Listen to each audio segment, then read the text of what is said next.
Hello नमस्कार। 2023 की रीट देने वाले तमाम उन विद्यार्थियों का मेरे इस वीडियो के अंदर स्वागत है जिन लोगों ने 2 गुना की कट ऑफ के अंदर अपना नाम दर्ज करवाया है। उन विद्यार्थियों के लिए ये वीडियो खास होने वाला है क्योंकि अभी रीट 2023 के डॉक्यूमेंट वेरिफिकेशन का समय बहुत नज़दीक आ चुका है, तो कहीं ना कहीं अपनी ओर से कोई कमी नहीं रहनी चाहिए। तो लेवल 1 और लेवल 2 के सभी विषयों वाले विद्यार्थियों को इस वीडियो को अंत तक जरूर देखना चाहिए ताकि उनके मन के अंदर जितने भी सवाल, देखिए सवाल उठना लाजमी है कहीं ना कहीं कि कागज़ों के अंदर कोई कमी ना रह जाए। इधर उधर के लोग बहुत सारी बातें बताते तो भी हमें डर लगता है कि कहीं ना कहीं कागज़ की कमी से मैं बाहर नहीं आ जाऊँ। तो अपने मन के अंदर उठने वाले उन सवालों के लिए आपको इस वीडियो को अंत तक ज़रूर देखना चाहिए। देखिए सबसे पहले तो मैं एक ही चीज़ आपको बताना चाहूँगा कि देखिए इस तैयारी के लिए, इस रीट एक टीचर बनने के लिए आपने वर्षों खपाए हैं। इतने वर्षों की तैयारी के बाद आप जाकर के 2 गुना की कट ऑफ के अंदर आपका नाम आया है, यानी कि पहले आपने प्री दिया, उसके बाद में आपने मेंस दिया और आपका 2 गुना के अंदर भी नाम है। उसके बाद के अंदर हो सकता है कि आप 1 गुना के अंदर सम्मिलित हो जाए। भगवान ऐसा करे कि आपका 1 गुना में भी नाम हो, तो उससे पहले आपको डॉक्यूमेंट वेरिफिकेशन का काम करवाना होगा। तो देखिए इतनी तैयारी के बाद किसी एक डॉक्यूमेंट की कमी की वजह से आपको इस भर्ती से बाहर नहीं किया जा सकता। बस ये अपने मन के अंदर आपको रखना होगा कि इतनी तैयारी करने के बाद, लाखों विद्यार्थियों को पीछे छोड़ने के बाद आप सरकार के लिए बहुत खास व्यक्ति बन गए हो, तो किसी एक डॉक्यूमेंट की कमी की वजह से आपको बाहर नहीं किया जा सकता। लेकिन हमें अपनी ओर से कोई कमी नहीं रखनी है। इसके लिए मैं आपको बताना चाहूँगा कि आपके पास कौन कौन से डॉक्यूमेंट्स जो है वो तैयार होने चाहिए। मैं इसी उम्मीद करता हूँ कि आपने अपनी ओर से डॉक्यूमेंट्स को तैयार कर लिया होगा। फिर भी आप इस वीडियो को ज़रूर देखिएगा ताकि आपके मन के अंदर और भी कोई डाउट हो तो आपको पूरा हो जाए।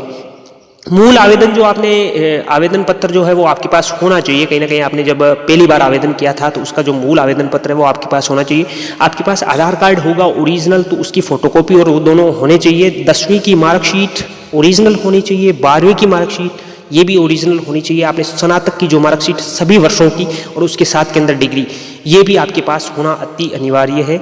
अब देखिए बीएड की मार्कशीट और उसके साथ में डिग्री, और अगर आपने बीएसटीसी किया तो फिर बीएसटीसी की मार्कशीट और डिग्री ये दोनों होनी चाहिए।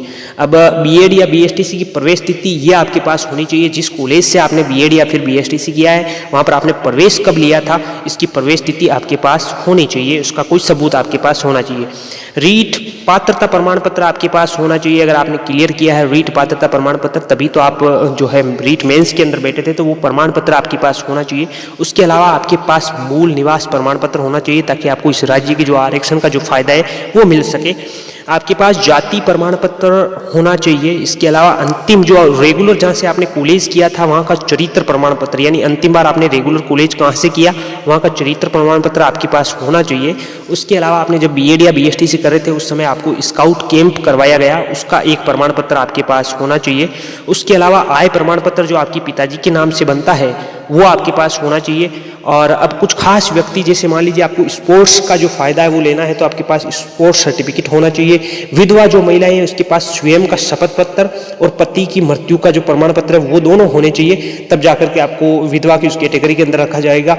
और जो शारीरिक विकलांगता का फायदा जो उठाना चाहते हैं या फिर जो शारीरिक रूप से विकलांग है उनके पास शारीरिक विकलांग जो है प्रमाण पत्र होना चाहिए, वरना आपको फिर जनरल के अंदर डाल दिया जाएगा अगर आपके पास वो नहीं है तो। देखिए तलाकशुदा अगर आप हो तो आपके पास न्यायालय का निर्णय होना चाहिए। अगर ये नहीं है डॉक्यूमेंट्स तो फिर आपको यानी इस कैटेगरी का जो है फायदा वो आपको नहीं मिलेगा। जो भी सैनिक कोटे से आते हैं उनके पास भूतपूर्व सैनिक का जो प्रमाण पत्र है वो होना चाहिए। इन डॉक्यूमेंट्स के अलावा आपके पास कुछ शपथ पत्र जो है वो आपको तैयार करवाए जाएंगे, जैसे विवाह के समय दहेज नहीं लेने का शपथ पत्र आपको देना होगा। इसके अलावा धूम्रपान नहीं करने का एक शपथ पत्र अलग से बनवाया जाएगा, इसको भी आपको बनाना है। इनके फॉर्मेट्स जो है वो अलग अलग तरीके से आपको जारी कर दिए जाएंगे, उनको सिर्फ आपको भर के अपने साइन करके आपको देने होंगे। देखिए संतान से संबंधित आपको जो भी शपथ पत्र जो शपथ लिरवाई जाएगी वो भी आपके पास आपको देना होगा, शपथ प्रमाण पत्र जो है संतान से संबंधित। उसके अलावा आप अविवाहित है तो आपको अविवाहित से संबंधित भी आपको शपथ पत्र देना होगा। और एक शपथ पत्र आपको लिखवाया जाएगा प्रतियोगी परीक्षाओं से वंचित नहीं किए जाने की स्वयं घोषणा, ये आपको करके देनी होगी।